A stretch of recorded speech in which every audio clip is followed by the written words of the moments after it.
I believe that people have positive role models and examples thrown in their face all the time.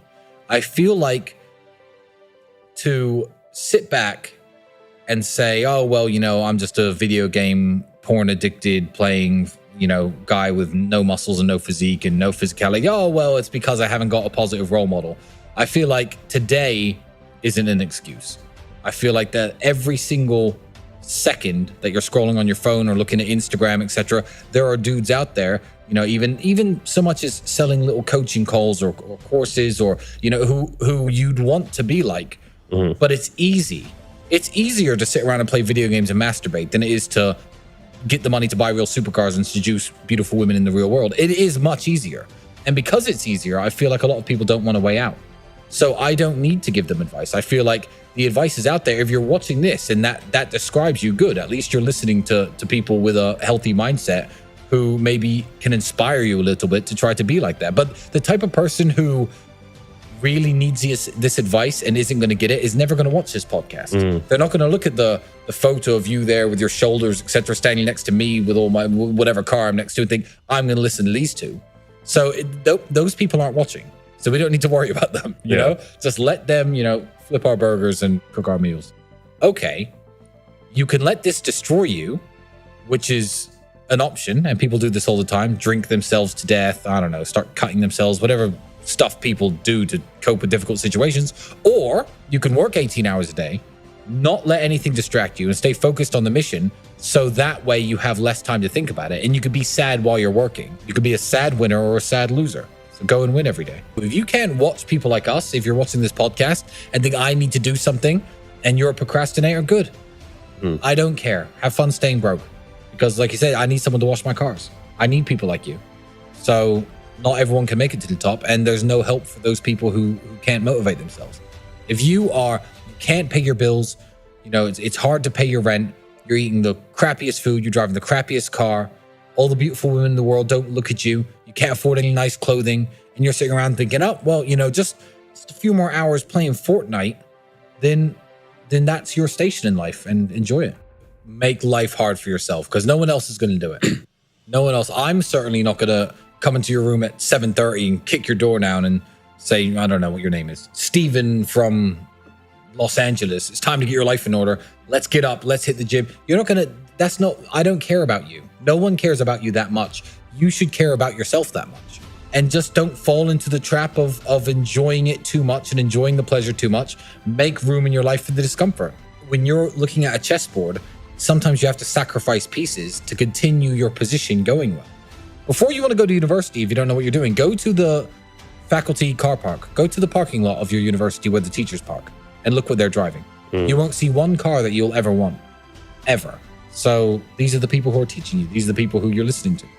The advice I have for people who are too shy to put yourselves out there, too shy to approach women, too shy to, you know, try to, you know, pitch a business deal to somebody important, then good, have fun staying poor and lonely. You know, because it's especially when you're young, it's not easy.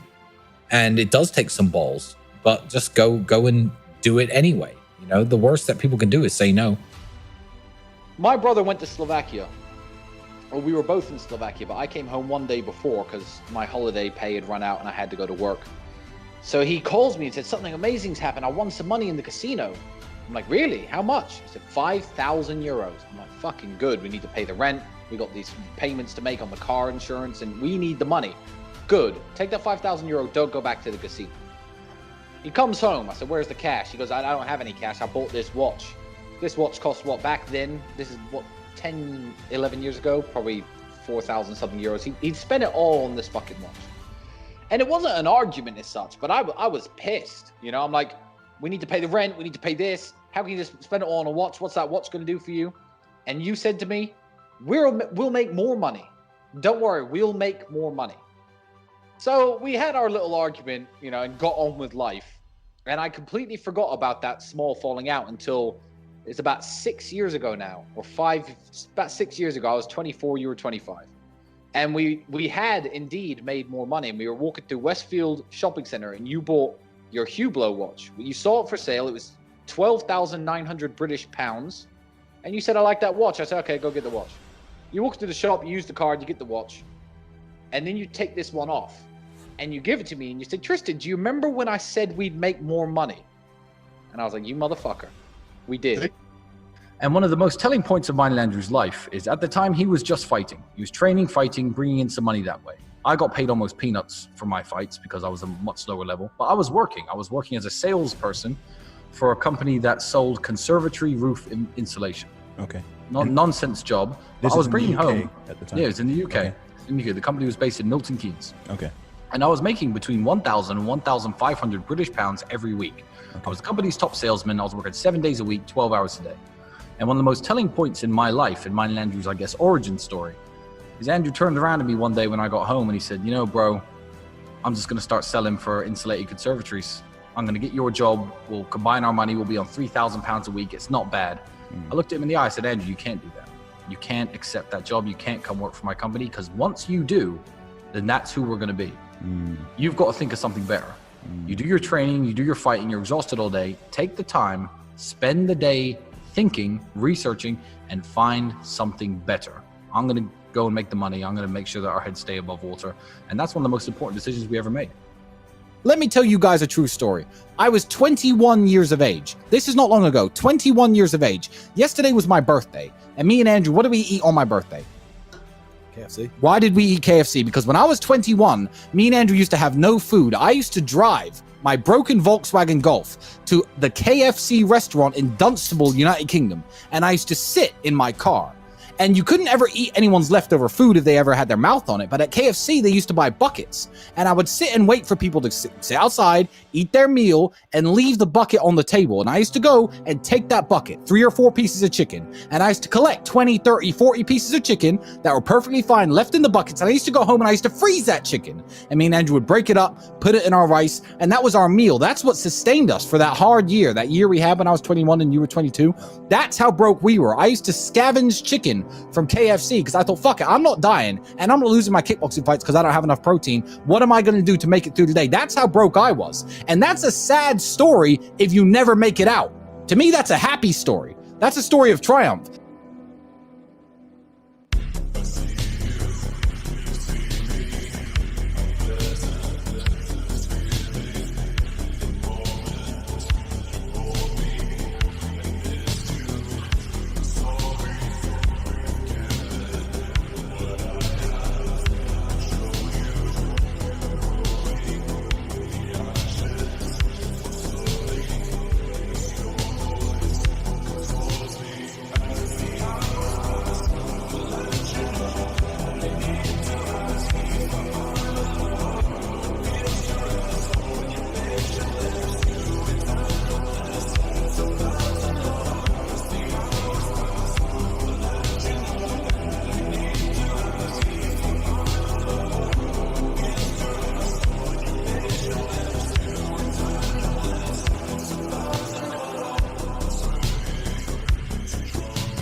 I remember you being a very average kickboxer and telling me you were going to be the world champion. And what did I say? I said, you are going to be the world champion. You are going to be the world champion. And did you become the world champion?